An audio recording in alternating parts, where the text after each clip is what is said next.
Muy buenos días tengan todas y todos ustedes a este webinario de IntelliJuris.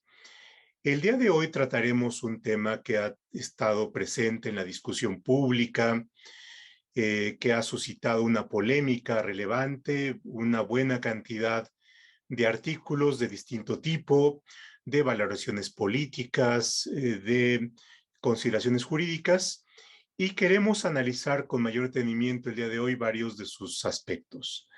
Para esto está con nosotros la doctora Leticia Bonivaz. Leti, bienvenida, muy buenos días. Y también la maestra Erika Mendoza. Erika, muy buenos días, bienvenida y gracias por haber aceptado nuestra invitación. Hoy trataremos un tema que ha estado presente en los días pasados, en medios, en la discusión pública y, por supuesto, en la discusión jurídica, que es el acuerdo presidencial que se emitió y publicó el 22 de noviembre. Este acuerdo se titula Acuerdo por el que se instruye a las dependencias y entidades de la Administración Pública Federal a realizar las acciones que se indican en relación con los proyectos y obras del Gobierno de México, considerados de interés público y seguridad nacional, así como prioritarios y estratégicos para el desarrollo nacional. Este acuerdo presidencial, conocido más coloquialmente como el decretazo, tiene una serie de aspectos que ameritan una reflexión, un examen más detenido, más allá de las implicaciones políticas, que las tiene, por supuesto, y me parece que muy serias, pero el propósito es detenernos en varios de los aspectos jurídicos, que van desde si hay alguna diferencia entre decreto y acuerdo, eh, cuál es su contenido, si reúne las formalidades que debe tener de fundamentación, de motivación, si el presidente tiene facultades para establecer que determinadas cuestiones son de seguridad nacional, o bien si tiene limitaciones y estas limitaciones se encuentran establecidas por la Constitución y por las leyes.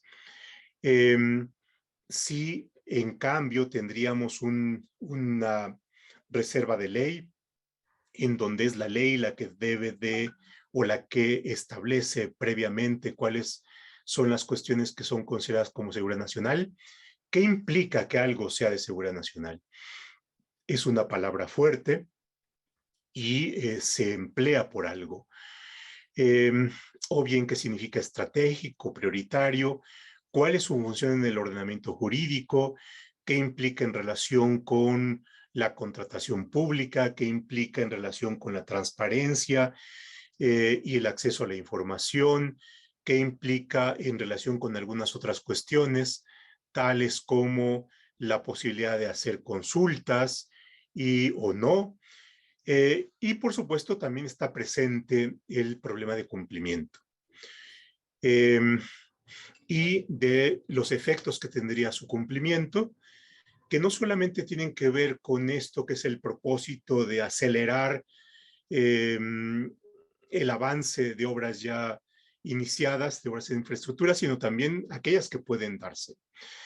Se establece un procedimiento abreviado, aplicable solamente para la administración pública, que señala que ante la presentación de alguna solicitud de ciertos actos administrativos, la autoridad tendrá que dar una respuesta de una autorización provisional en un término determinado de 5 días. Si no se otorga esto, entonces operará una afirmativa ficta y tendrán un año para que dé la autorización definitiva. Esto tiene problemas jurídicos respecto de si el presidente puede generar un procedimiento y puede establecer tiempos específicos y respuestas específicas, tales como la afirmativa ficta o la autorización provisional.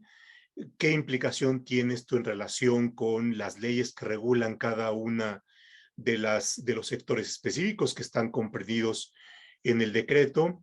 Telecomunicaciones, energía, minería, vías de comunicación, ferrocarriles, etcétera. Y por supuesto, ¿cuál es el plan en el que se colocan a los servidores públicos? Por ejemplo, algunas leyes establecen que para iniciar una determinada obra se necesitará el acto administrativo que es comprendido en el decreto y que si no se presenta, entonces podrá haber una sanción. Entonces se coloca al servidor público contra la pared, a quien le hace caso a la ley, al decreto, incurrirá en una responsabilidad de servidores públicos, el propio presidente estará incurriendo en una responsabilidad. ¿Qué sucede con los secretarios de Estado que refrendaron el acuerdo? ¿Cuáles son las implicaciones? Y por supuesto también la relación con esta serie de situaciones extraordinarias que son propias de una suspensión de garantías por el 29 constitucional. Y finalmente, pues por supuesto, el tema también interesante de cuáles son los medios de impugnación. El amparo, la controversia, la acción. Hay algunas vías en proceso. El INAI ha señalado que va a promover una controversia.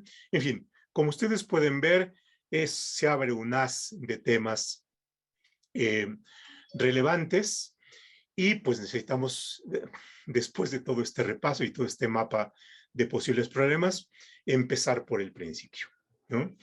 Y para empezar por el principio, profesora Bonifaz, te pediría que nos dieras una primera aproximación de lo que a tu juicio pueden ser los aspectos problemáticos de este acuerdo. Gracias, Pepe. Gracias, Erika, por estar con nosotros. Y fíjense que, pues yo entiendo el espacio de IntelliJuris como un espacio para discutir temas jurídicos, pero no solo entre abogados. Entonces voy a decir cosas que tal vez sean muy obvias para los abogados, pero me estoy dirigiendo en general a cualquier persona que esté interesada en saber por qué fue tan criticado este acuerdo del 22 de noviembre.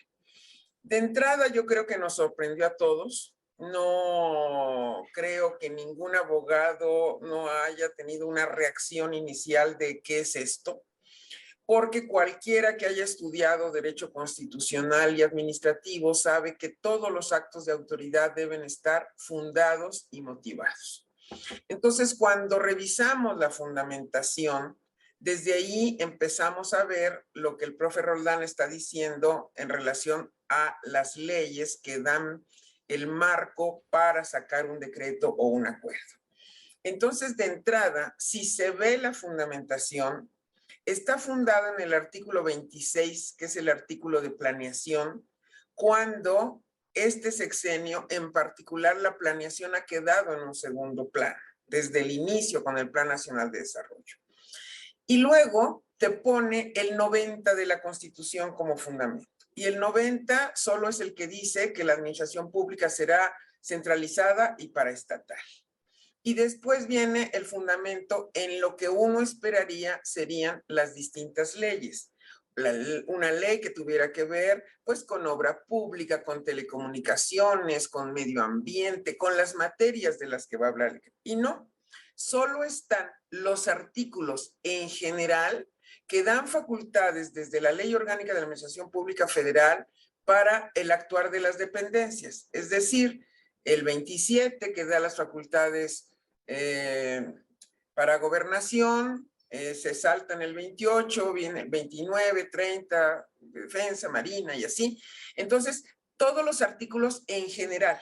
Cuando se debió decir qué ley en específico permite que una ley diga que el presidente de la República podrá determinar qué casos son de seguridad nacional de acuerdo a la ley X. Eso es lo que no está.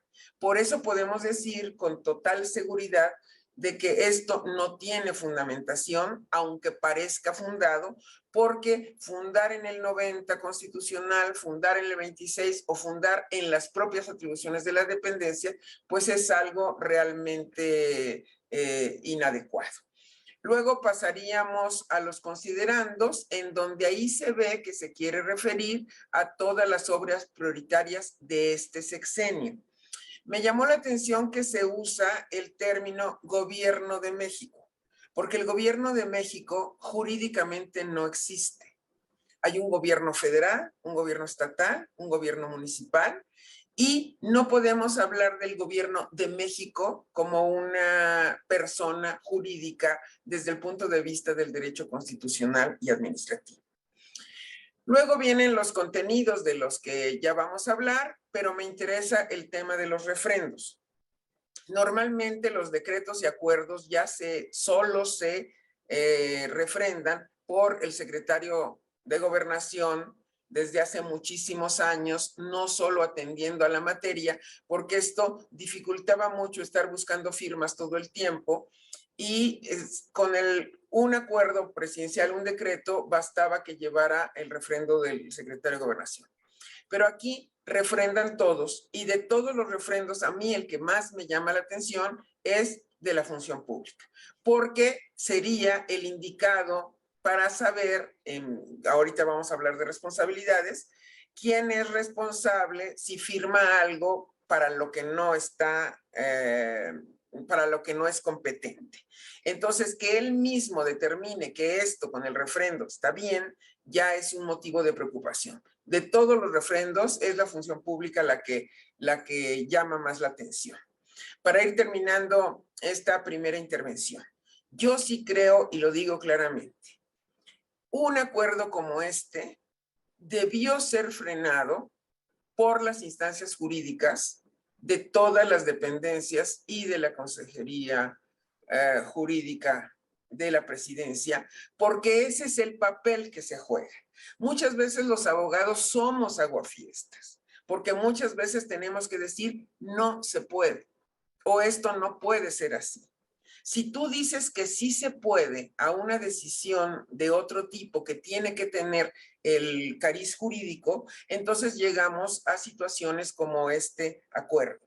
En principio debes decir esto no se puede o esto no se puede. Así podría modificarse si hacemos referencias a las leyes y podemos determinar la seguridad nacional tratando ahí sí de hacer la función del 89 fracción primera, pero no de este modo. Entonces, hay una Consejería Jurídica Federal con un equipo allí, hay normalmente direcciones jurídicas en cada dependencia que por supuesto que opinan antes del refrendo de un secretario, y entonces aquí vemos la ausencia de muchos abogados cuya función es decir qué cosa no puede expedirse, al menos de esta manera. Le dejaría hasta aquí, Pepe.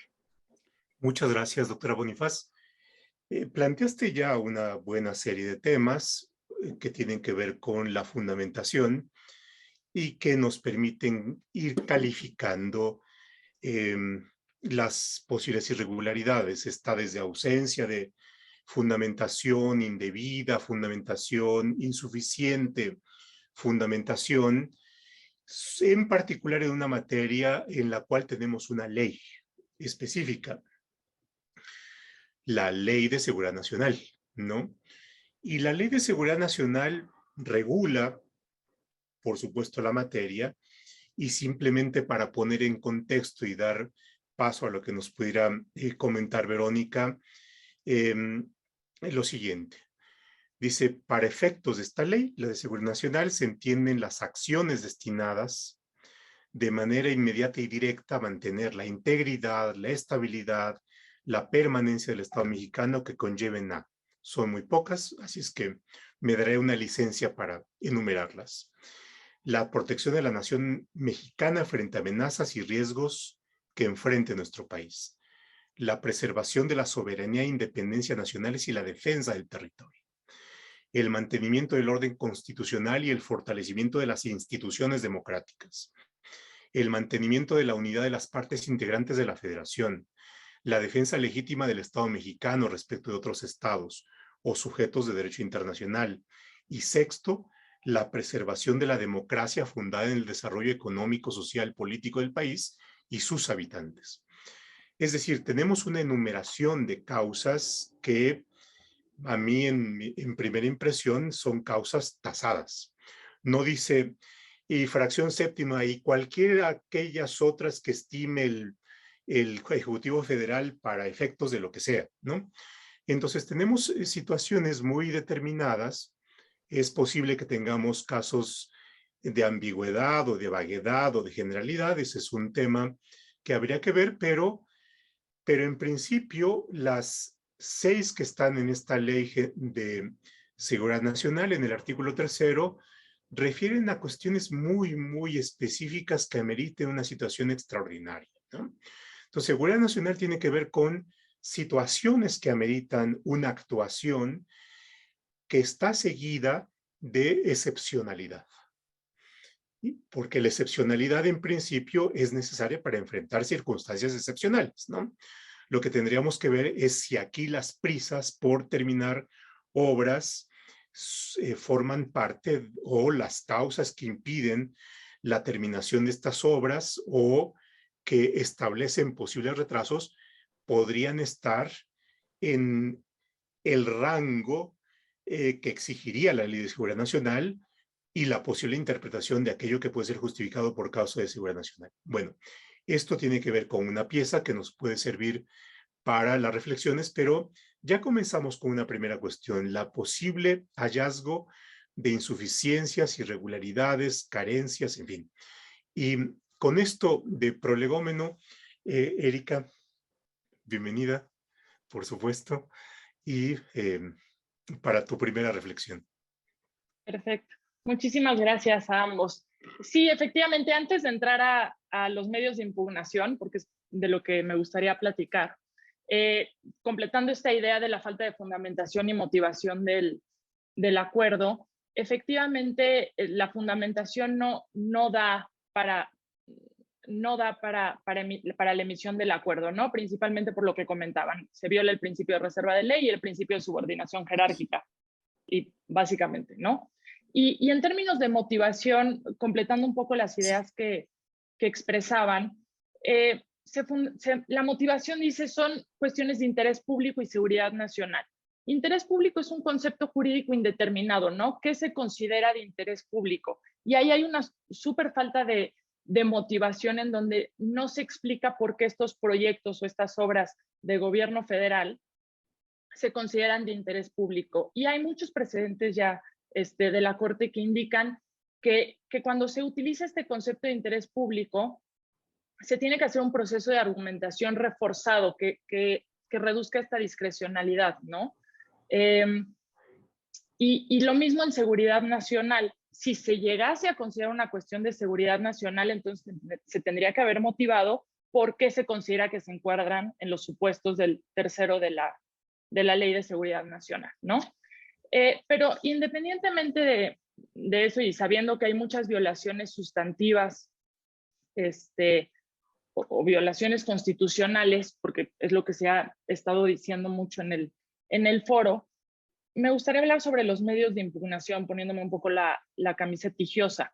Y tenemos como medios de control constitucional la controversia constitucional, la acción de inconstitucionalidad, el juicio de amparo, y por último me gustaría hablar sobre suspensión de garantías, ¿no? El 29 constitucional, sobre este mecanismo de suspensión de garantías que dejaré al último. Y primero, hablando de controversia constitucional, es interesante pues también porque aquí se junta el contexto político con el jurídico, ¿no? La controversia constitucional, en mi particular punto de vista, es el medio procedente y lo ideal sería que lo promoviera o la Cámara de Senadores o la Cámara de Diputados. Sin embargo, las condiciones políticas pues no se dan, como ya sabemos, porque quien tiene la representación de las cámaras es el presidente de la mesa directiva. Entonces, políticamente, por ser afín al proyecto de gobierno, es que no van a ir a la controversia, ¿no? O se ve que no van a ir a la controversia constitucional. Sin embargo, sería el medio idóneo porque hay una invasión clara de esferas competenciales, siendo la controversia constitucional, pues el medio constitucionalmente apto para plantear invasión de esferas competenciales, porque básicamente al violar la jerarquía normativa, el principio de reserva de ley, la subordinación jerárquica, pues está pasando la ley en materia de medio ambiente, la ley de hidrocarburos, etcétera. Todos estos procedimientos de dictámenes y autorizaciones previas para iniciar obras, por ejemplo, pensemos en la manifestación de impacto ambiental prevista en la ley de medio ambiente, pues hay una invasión de competencias reservadas al Congreso de la Unión, ¿no? Por eso sería lo apto. Pero bueno, independiente de la Cámara de Diputados y Senadores para controversia constitucional, ya el INAI también anunció que irá a la controversia constitucional. Y aquí hay un punto fino. Si bien es ente legitimado, hay un punto fino porque es interesante, ¿no? Va a ser interesante seguir cómo se pronuncia la Corte sobre la admisión, principalmente por la reforma constitucional que se dio en marzo de este año, porque tradicionalmente la controversia constitucional exige para su procedencia que se cumpla con el principio de afectación, una afectación a la competencia. Está vigente todavía la jurisprudencia que dice, bueno, puede ser un principio de afectación amplio. ¿Eso qué significa? Puede haber una invasión a la esfera de atribuciones del ente legitimado, en este caso del INAI, como órgano garante, como garantía institucional incluso de la transparencia y acceso a la información, de la transparencia y acceso a la información, y eso podría abrir la puerta a analizar violaciones sustantivas más allá, por este principio de afectación amplio, más allá de la mera impacto de atribuciones, ¿no? Pero va a ser interesante porque, como ustedes saben, el 105 se reformó en marzo de 2021 y no ha habido ninguna controversia planteada con este párrafo, ¿no? En donde dice, se amplía un poco el ámbito de las controversias. Lo voy a leer la adición de este párrafo, ¿no? En las controversias previstas en esta fracción, únicamente podrán hacer valer violaciones a esta Constitución, así como a los derechos humanos reconocidos en los tratados internacionales de los que el Estado mexicano sea parte. Entonces, parecería que este principio de afectación que exige o que se ha venido exigiendo en las controversias constitucionales por cuanto a la afectación de esferas o de atribuciones competenciales, se amplía. Y eso va a ser interesante en la controversia constitucional que promueve el INAI. Entonces, además de la controversia constitucional, tenemos la acción de inconstitucionalidad. La acción de inconstitucionalidad en abstracto, la Constitución dice, tiene por objeto plantear la contradicción entre la Constitución y normas generales.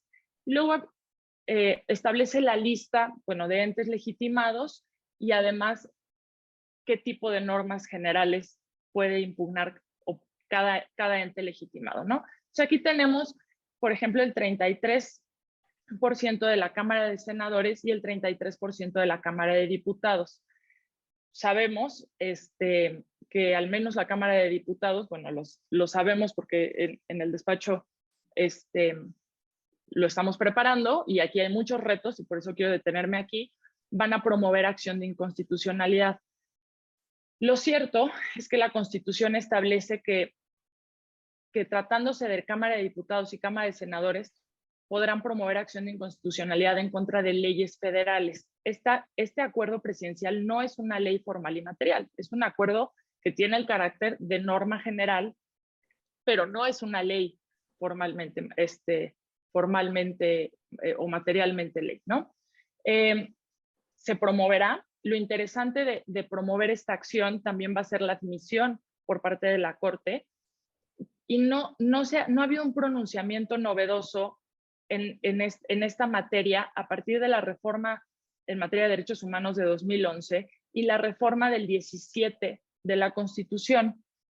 La reforma del 17, que será interesante leer el 105 de la mano con la reforma del 17 para efectos de la procedencia de la acción, ¿no? Rápidamente, la reforma del 17 dice: las autoridades deberán privilegiar la solución del conflicto sobre los formalismos procedimentales. La realidad es que es una buena oportunidad para preguntarnos si se justifica la distinción entre que algunos entes legitimados para promover acción de inconstitucionalidad sí lo puedan hacer en contra de normas generales y limitar la acción de inconstitucionalidad tratándose de 33% de Senado y 73% de diputados en contra nada más de leyes federales. Esa distinción no se justifica, bueno, a mi punto de vista, habrá que plantearlo y ver si la Corte nos admite la acción de inconstitucionalidad, ¿no?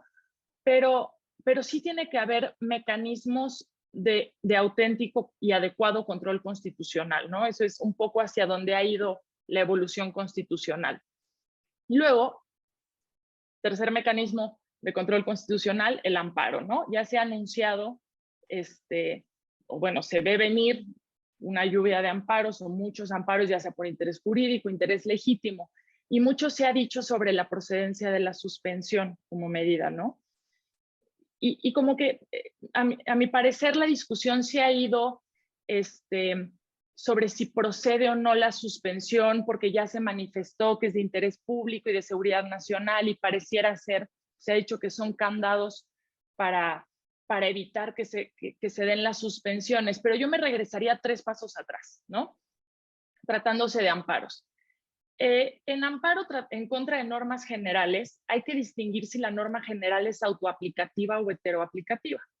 Y quizás aquí me estoy poniendo muy técnica porque tiene razón la doctora Leticia, pero bueno, a grandes, que este es un foro que no va solo a abogados, pero corriendo el riesgo de ponerme muy técnica, las normas generales pueden ser impugnadas en juicio de amparo si son autoaplicativas o heteroaplicativas. Autoaplicativa significa que con su mera entrada en vigor causa un agravio y entonces la puedes impugnar 30 días después de su entrada en vigor. Y heteroaplicativo, tienes que esperarte al acto de aplicación de la norma general, en este caso, que se concedan las autorizaciones provisionales, que se reserve la información por razones de seguridad nacional, que se hagan las adjudicaciones directas en procedimientos de contratación aplicando las excepciones de seguridad nacional, y entonces cuando se dé la aplicación de la norma general, promover el juicio de amparo.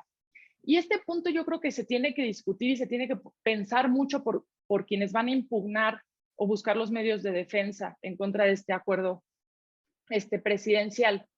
Porque si damos por sentado que la norma es autoaplicativa, corremos el riesgo como litigantes que los jueces de distrito el día de mañana nos digan, no, pues espérate, te desecho de plano, porque no es autoaplicativo, es heteroaplicativo, ¿no? ¿Dónde está la autoaplicatividad, si es que la hay, del acuerdo general? ¿Por qué es autoaplicativo? Y eso va muy de la mano, ligado con el tema de interés jurídico y interés legítimo, ¿no? ¿Quiénes son las personas que cuentan con el interés, ya sea personas físicas o personas morales, para impugnar en juicio de amparo la norma general, ¿no? Y eso es algo que dejo a la discusión, ¿no? Yo creo que sí se puede buscar, y porque además le he estado dando muchas vueltas, si bien yo creo que el acuerdo presidencial es mayormente heteroaplicativo, lo que nos exigiría esperarnos a los actos de aplicación, es decir, a que se concedan las autorizaciones, a que se reserve la información o se den las adjudicaciones directas para impugnar los actos, sí creo que hay un punto fino donde se podría argumentar la autoaplicatividad, es decir, que causa un perjuicio desde su emisión, y es la seguridad y certeza jurídica, nada más. A mi punto de vista, no sé si alguien más ve la autoaplicatividad del acuerdo en la esfera de particulares desde ahorita, pues sería interesante discutirlo, ¿no? Sí causa una afectación inmediata desde su entrada en vigor a la seguridad y certeza jurídica, porque como bien, como bien decía Pepe, hay una incertidumbre y inseguridad jurídica. Oye, yo no sé qué me aplica, ¿no? ¿Cuáles son las reglas del juego? Y eso sí, una norma general vigente que a mí me hace dudar sobre cuáles son las reglas del juego aplicables, sí me genera un impacto inmediato en mi seguridad y certeza jurídica, saber a qué atenerme, cuáles son las reglas del Estado.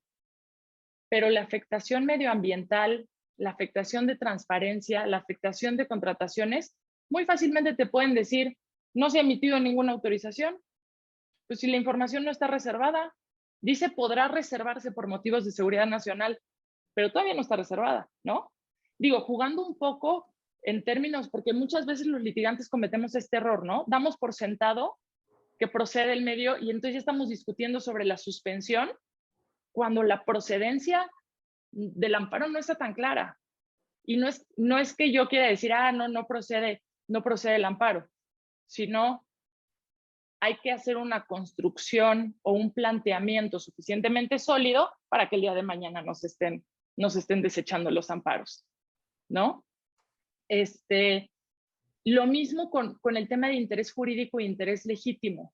¿Quiénes son las personas afectadas? El acuerdo presidencial es tan amplio que dependerá, no tiene el mismo agravio ni el mismo interés una comunidad en donde los proyectos en materia de hidrocarburos que se están haciendo al lado necesitan una evaluación de impacto social para poder comenzar las obras, que una persona moral interesada en participar en las contrataciones públicas o una comunidad de interés que se ve afectada en cuestiones de medio ambiente, ¿no? Entonces, esas son cuestiones que se tienen que pensar en cuestiones de interés jurídico e interés legítimo.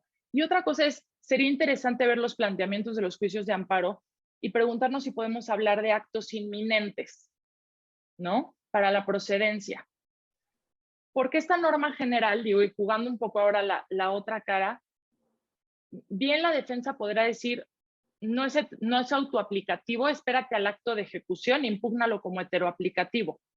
Pero también se puede hacer otro planteamiento, que es decir, es un acto inminente, porque el acuerdo presidencial no dice podrán emitirse las autorizaciones, dice las autorizaciones se instruye a las dependencias que se emitan, es una orden directa, se instruye que se emitan. Entonces hay un acto inminente de emisión de autorizaciones. Pero entonces el planteamiento del amparo no es nada más el acuerdo, es el acuerdo y el acto inminente. Son dos actos reclamados, porque entonces la suspensión la pides en contra de la ejecución del acto inminente, de la concesión de las autorizaciones. Y es ahí donde como abogados, y bien lo están mencionando, sí tenemos que darle muchas vueltas a cuál va a ser el planteamiento, ¿no? Bueno, dejo esas ideas en el tema del juicio de amparo. No, bueno, un buen número de ideas. Un buen número de ideas. Y ya por último, pues, porque estoy robando mucho la palabra, por último, el procedimiento de suspensión de garantías. Poco se ha dicho sobre la suspensión de garantías y aquí quiero hacer una distinción bien interesante. Derechos fundamentales y garantías no es lo mismo, ¿no? La garantía es el mecanismo para proteger el derecho fundamental. Entonces, piénsese que si el derecho fundamental es al medio ambiente, la garantía para proteger el medio ambiente es solicitar como requisito para poder iniciar una obra la manifestación de impacto ambiental. Es decir, todas estas autorizaciones, dictámenes de evaluación de impactos, las evaluaciones sociales, las manifestaciones de impacto ambiental, incluso aquellas que tienen que ver con monumentos históricos. Por ahí en la mañana salió un pronunciamiento relativo a monumentos de Lina, ¿no? Por excavaciones, etcétera. Todas estas autorizaciones que sujetan el inicio de obra, estos dictámenes, etcétera, fungen como garantías de los derechos fundamentales, ¿no? Creo que en medio ambiente es lo más claro. La manifestación de impacto ambiental sirve como una garantía para proteger el medio ambiente. Entonces, si el acuerdo presidencial está haciendo nugatorio esas autorizaciones, entonces se está haciendo una suspensión de facto, ni siquiera tan de facto, está haciendo una suspensión normativa de la garantía que protege el derecho fundamental, ¿no? Entonces estamos ante una suspensión de garantías. Y si estamos frente a una suspensión de garantías, no se siguió el procedimiento del 29 constitucional, porque el procedimiento del 29 constitucional dice se podrán suspender garantías, quiero leer, en casos de invasión, perturbación grave a la paz pública o de cualquier otro que ponga a la sociedad en grave peligro o conflicto. Parecería que el acuerdo presidencial está pensando en o de cualquier otro que ponga a la sociedad en grave peligro o conflicto, porque están manejando la bandera de que es una cuestión de seguridad nacional e interés público. Entonces, para suspender las garantías tiene el presidente, con aprobación del Congreso, cosa que no se siguió, suspender con una motivación reforzada de por qué estamos en el supuesto de la suspensión, ¿no? Cosa que no se da. Y luego la Suprema Corte tiene que pronunciarse bueno, los decretos en esta restricción y suspensión serán revisados de oficio e inmediatamente por la Suprema Corte y deberá pronunciarse con la mayor prontitud sobre su constitucionalidad y validez, cosa que tampoco sucedió. Entonces, si estamos suspendiendo las autorizaciones, que son una garantía para velar los derechos fundamentales, entre otros de medio ambiente, por ejemplo, ¿por qué no estamos siguiendo el procedimiento del 29 constitucional? Y peor aún, ¿cómo protegemos el 29 constitucional? ¿Qué hacemos en términos de medios de impugnación para decir, oye, Corte, se violó el 29 constitucional? ¿Y por qué no hay? Porque este artículo se reformó en 2011, se dijo que se iba a emitir una ley reglamentaria del 29 constitucional que no se ha emitido 10 años después. Se volvió a reformar el artículo después de 2011 en 2014. Estamos en 2021, no hay una ley reglamentaria. Pero la falta de la ley reglamentaria no necesariamente hace per se, más bien no necesariamente, de ninguna manera puede ser un impedimento para buscar la protección constitucional. Entonces, y pensando aquí un poco en litigio estratégico, se le podría ir a pedir a la Corte y quiénes serían los entes legitimados para decirle, oye, Corte, de oficio, tú tienes que revisar de oficio inmediatamente y pronunciarte con la mayor prontitud sobre suspensión de garantías. Pronúnciate de oficio, haz lo propio, como las solicitudes de facultad de atracción. Se le dice, oye, es tu facultad hacerlo, nada más te hago saber que aquí está el asunto, ¿no? ¿Y qué podría hacer la Corte? Habría un expediente, varios, ¿no? Lo pongo ahí como en el radar, porque la Corte, digo, nadie tendría que ir a decirle, es una cuestión que está, es del conocimiento público, la Corte podría agarrarlo de oficio, pero tampoco lo han hecho. Me gustaría luego regresar a esta parte, porque tiene que ver también con otra cuestión que sería bueno tratar, y es el delicado y espinoso asunto de las responsabilidades, ¿no? Y aprovechar esto para regresar con Leti, en las implicaciones. Iniciaste por fundamentación, motivación, luego esto se relaciona con la exigencia de motivación reforzada y tiene que ver con lo que implica que algo sea de seguridad nacional, que es una cuestión muy seria, porque si no la tomamos en serio se va banalizando el uso, ¿no? Y puede servir para justificar cualquier cosa. Claro. Sí, Leti, una segunda reflexión sobre este tema en cuestiones que quisieras puntualizar o desarrollar. Bueno, me pareció extraordinaria la intervención de Erika, muy completa. Qué bueno que no la interrumpiste, Pepe, porque dio el panorama completo, pero yo en la vieja usanza voy a decir lo que Erika quiso decir para los no abogados, porque yo sigo pensando que debemos difundir muy bien a qué nos estamos refiriendo. Entonces, antes de entrar a la parte que tú quieres, yo sintetizaría de este modo. Hay un acuerdo que entra al sistema jurídico, pero es un acuerdo que está mal fundado, mal motivado, que no tiene una referencia directa, como dijo Erika, el 29 constitucional, para ver si se trata de una suspensión de garantías, pero de facto lo es. Entonces, ¿cuál es el objetivo ahora? Para mí es cómo este acuerdo que entró mal fundado y mal motivado, ¿cómo lo vamos a sacar del sistema jurídico? ¿Cómo se puede expulsar? Y ahí es a donde Erika pone todas las posibilidades que se dan a través de controversia, a través de acción y a través de los amparos, con los detalles que ella dio y que ya no repetimos. Y quiero insistir en algo. Cuando se puede decir que hay una interferencia en cuanto a las competencias del legislativo y el ejecutivo, ahí es donde deberían entrar las cámaras. Pero como dijo Erika, políticamente no creemos que lo hagan, pero sí posiblemente habría, y eso es lo que ver, desde las minorías. Bueno.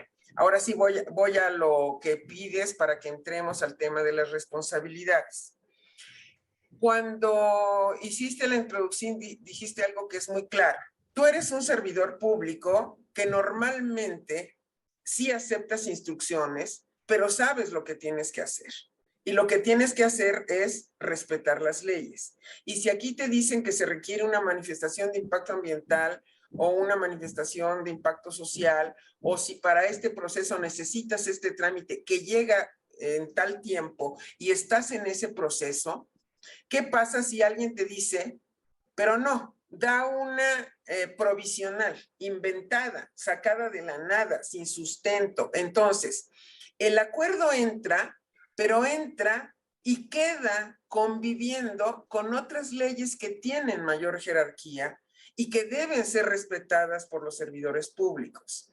Si alguien cree que debe obedecer el acuerdo aunque viole la ley, ahí es a donde podrían venir responsabilidades. Y sabemos que las responsabilidades están fijadas en la Constitución del artículo 108, 114, y que hay una ley reglamentaria y que podrían darse responsabilidades políticas, responsabilidades administrativas o incluso responsabilidades penales. Pero como eres moderador, pero también comentarista, te paso la pelota para que nos platiques de las responsabilidades. Eso estuvo bueno. Gracias. Me quiero detener un poquito en uno de los artículos porque me interesaría un poco abordar sobre esto y luego ver el comentario de Erika, y es el segundo del acuerdo. Se instruye a las dependencias y entidades de la administración a otorgar la autorización provisional, es decir, una instrucción de otorgar autorización. Y eso tiene una implicación, por supuesto. En principio, en condiciones normales, la autorización se da si procede a otorgarla, y si no procede, pues no se otorga. Tiene que verificarse que cumpla con los requisitos, que para el caso proceda, en fin. Y aquí es una orden, una instrucción de otorgarla. Esa es una primera cuestión. La autorización provisional, habrá que ver si en cada ley hay algo que se llama autorización provisional. Si no hay una autorización provisional, lo que está haciendo este acuerdo es lo que llamamos innovar el ordenamiento. Y ahí entramos a la cuestión de reserva de ley, primacía de la ley, etc. A la presentación o obtención de los dictámenes, y aquí es una cuestión, lo que está incluido son dictámenes, permisos o licencias necesarias para iniciar los proyectos u obras a que se refiere el artículo anterior y con ello garantizar su ejecución oportuna, el beneficio social, etcétera, etcétera. La autorización provisional será emitida en un plazo máximo de 5 días. Habrá que ver si las leyes establecen que los 5 días es el término considerado para llevar a cabo estos actos o no. Si no es así, entonces estaría estableciendo una regla contra legem. Y esto, por supuesto, es delicado, ¿no? Y el plazo del año. Bueno, unas cuestiones de detalle ahí porque tienen que ver con lo que quiero preguntarle a Erika en la parte procesal. Dice, dictámenes, permisos o licencias. En el derecho administrativo, el dictamen, el permiso o la licencia pueden ser identificables, dependiendo de lo que le diga la norma en cada caso. Pero puede haber otros que no estén comprendidos en esta enumeración, por ejemplo, las autorizaciones, ¿no? No habla de que también estén comprendidas las autorizaciones, y muchas normas establecen como uno de los actos administrativos a la autorización como un acto distinto al permiso, a la licencia o al dictamen. Bueno, ahí hay un hueco. Si se trata de una autorización y no de un permiso o no de una licencia o no de un dictamen, no estaría comprendido en este acuerdo. Bueno, como se percibe aquí una urgencia, y una de las razones de urgencia tiene que ver con algo de lo que no hemos hablado, que es la suspensión del amparo, ¿no? Porque también estaría dentro de las excepciones, ¿no? Y creo que una de las cuestiones explícitas tiene que ver con las suspensiones. Bien, entonces, simplemente planteo como los puntos: suspensión, la difícil situación en la que se deja a los servidores públicos que tienen que ejecutar ya en la práctica estos acuerdos, los posibles casos de responsabilidad, en fin. Y bueno, con esto, Erika, en esto la parte procesal, cómo es las suspensiones y, bueno, a partir de ahí, aquellas otras cuestiones que quisieras abundar. Muchas gracias. Sí,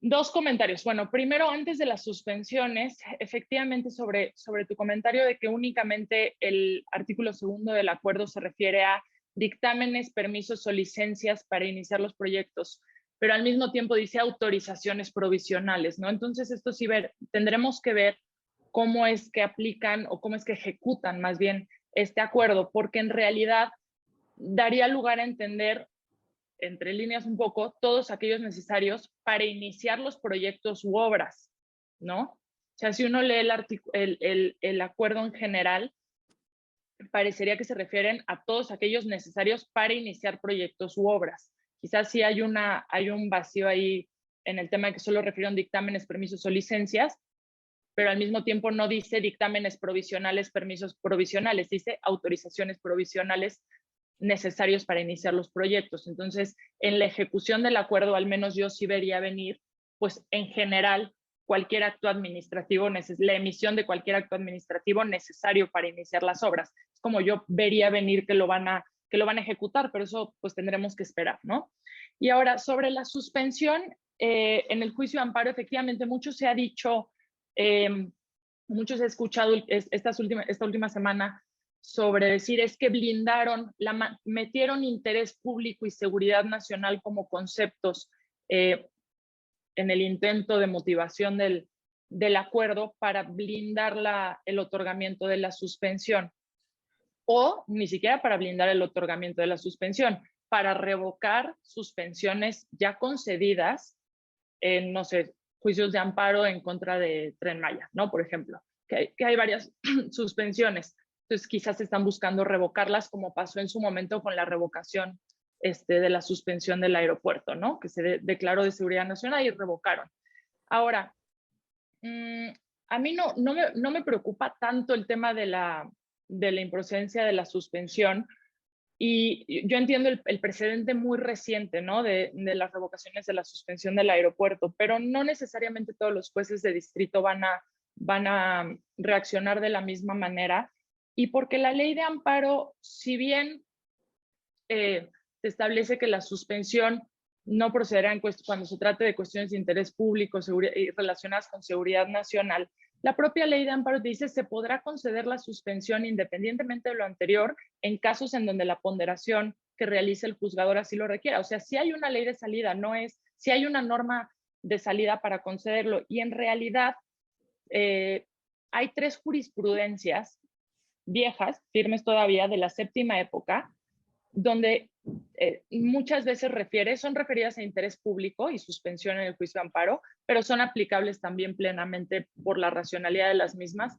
a seguridad nacional. Y valdría la pena retomar estos 3 criterios jurisprudenciales, ¿no? Aunque sean de la séptima época, habría que aplicarlos, pues bueno, con toda la evolución constitucional y del juicio de amparo que ha habido de la séptima época a la actual, ¿no? Y en estos 3 criterios jurisprudenciales, digo muy rápidamente, sin leerlos ni nada, si a alguien le interesa, pues se pueden buscar fácilmente, donde dice, se debe determinar el grado de interés público sobre la urgencia de la ejecución de los actos. No necesariamente porque algo sea de interés público hay una urgencia en su ejecución, ¿no?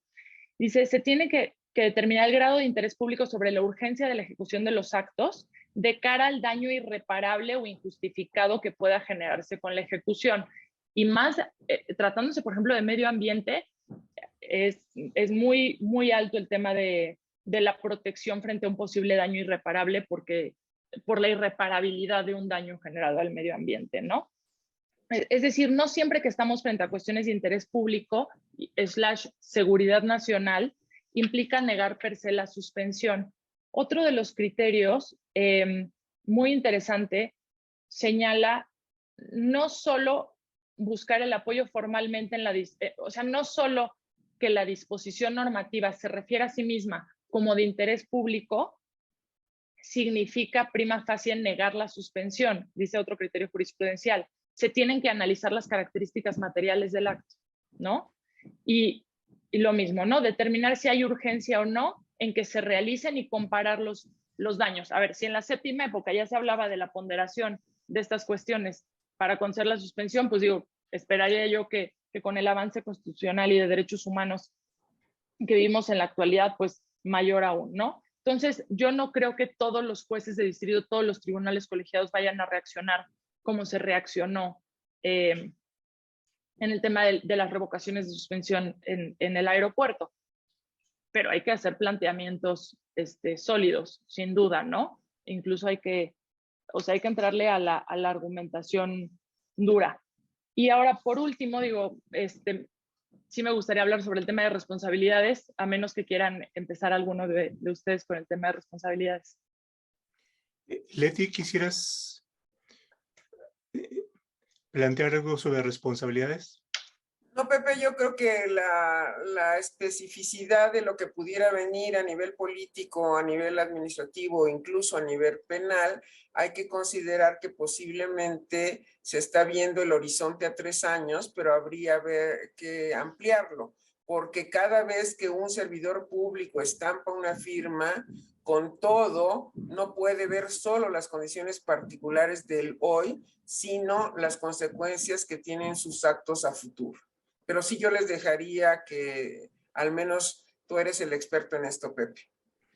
Y ahora tenemos un plazo de prescripción de responsabilidades administrativas de servidores públicos de 7 años. Así es que efectivamente da para pensar en lo que pueda suceder después de esta administración.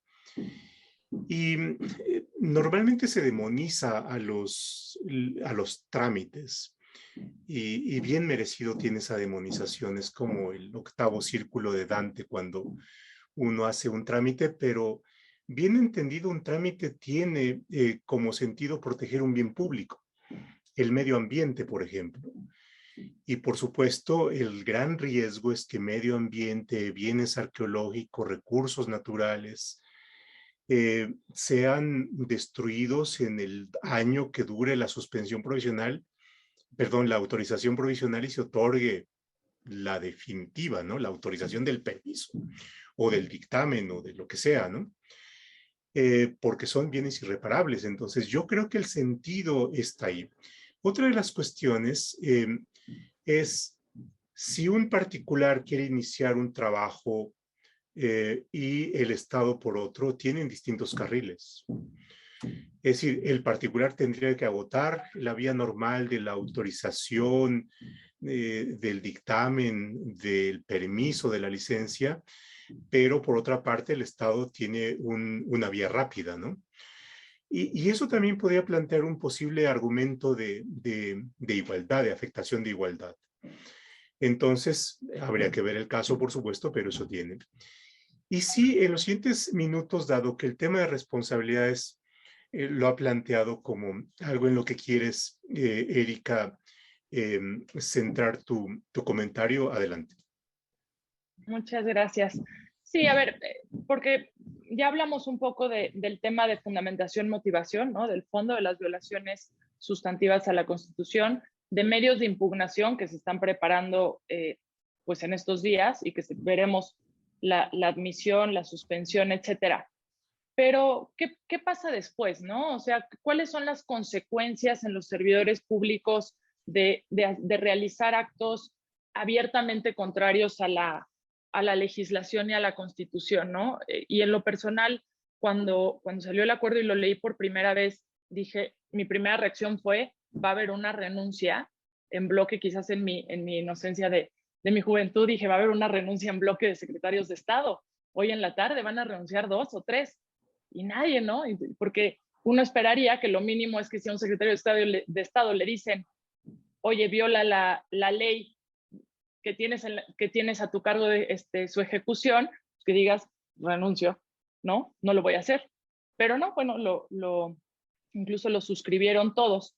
Y parecería que que el clima político, digo, es un comentario jurídico, pero parecería que el clima político piensan, bueno, es que hay mayorías y nos quedan 3 años y estamos blindados, ¿no? Y al respecto, pues no, digo, dependerá qué pasa con la oposición y con las fuerzas políticas en 2024, pero tenemos dos mecanismos, o se tendrán dos mecanismos quizás para la oposición el día de mañana, que es el juicio político por un lado, y por otro lado las responsabilidades administrativas. Efectivamente el tema penal, pero yo no voy a meterme al tema penal, pero el juicio político y las responsabilidades administrativas. El juicio político está previsto en la Constitución, 109-110. Cuando el ejercicio de las funciones de estos servidores públicos incurran en actos u omisiones que redunden en perjuicio de los intereses públicos fundamentales o de su buen despacho.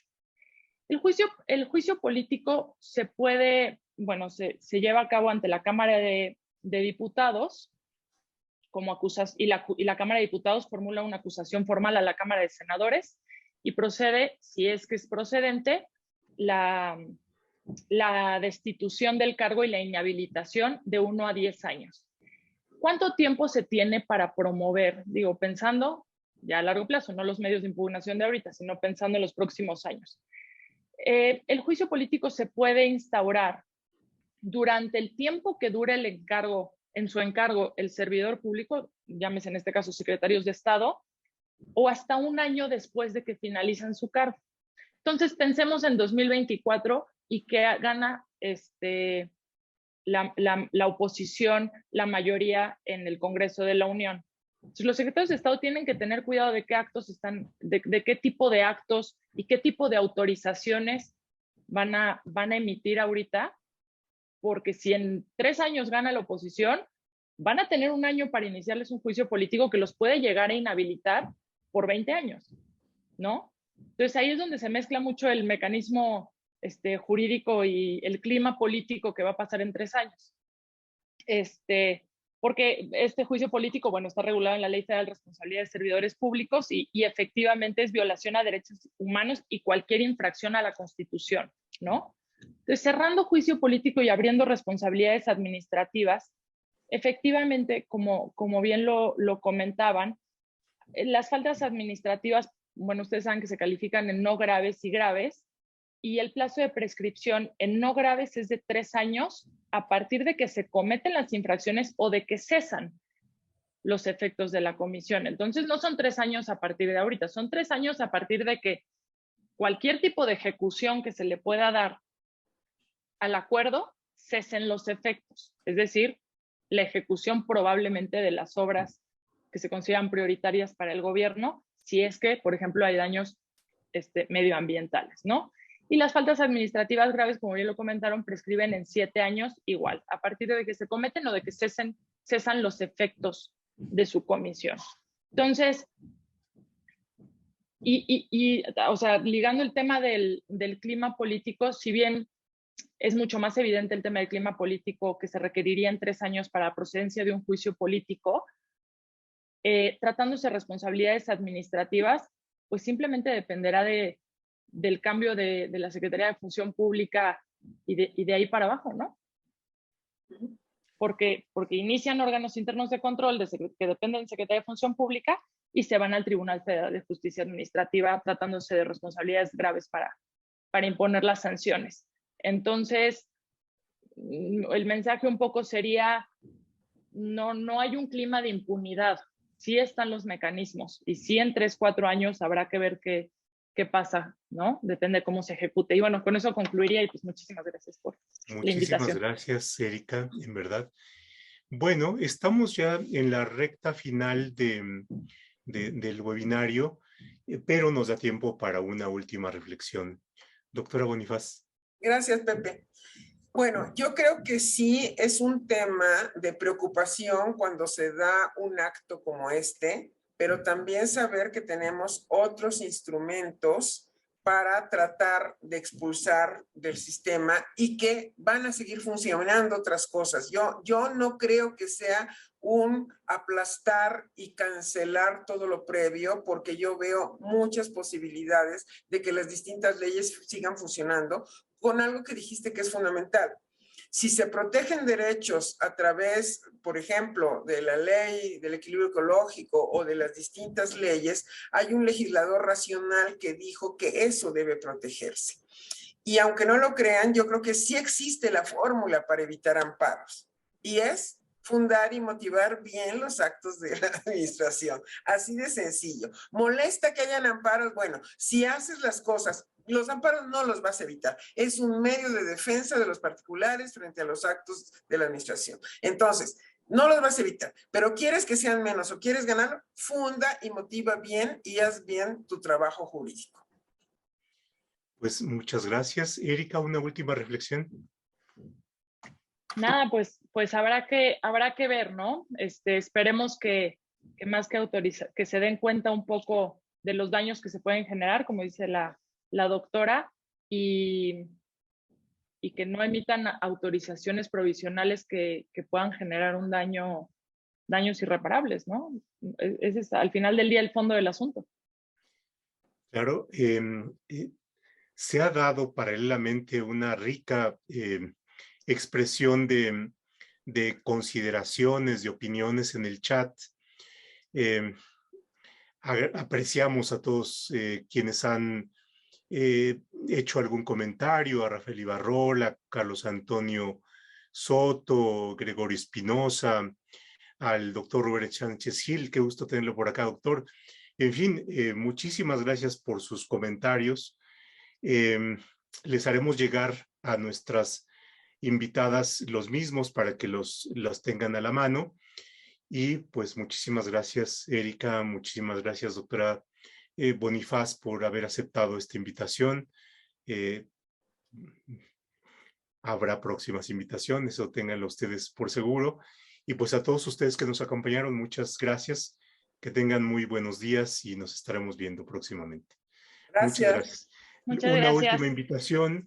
Hoy a las 7 de la noche tendremos un webinario bien interesante sobre la recuperación de los bienes arqueológicos. El gobierno mexicano ha hecho una serie de acciones para detener ciertas subastas que se dan en el extranjero o bien algunas acciones para recuperar bienes arqueológicos. Estaremos platicando con expertos del Instituto Nacional de Antropología e Historia, de la Secretaría de Relaciones Exteriores. Estará el consultor jurídico de la propia Secretaría, el doctor Cosío. Así es que los esperamos hoy en la noche. Muchas gracias. Que tengan muy buen día. Muchas gracias. Hasta luego.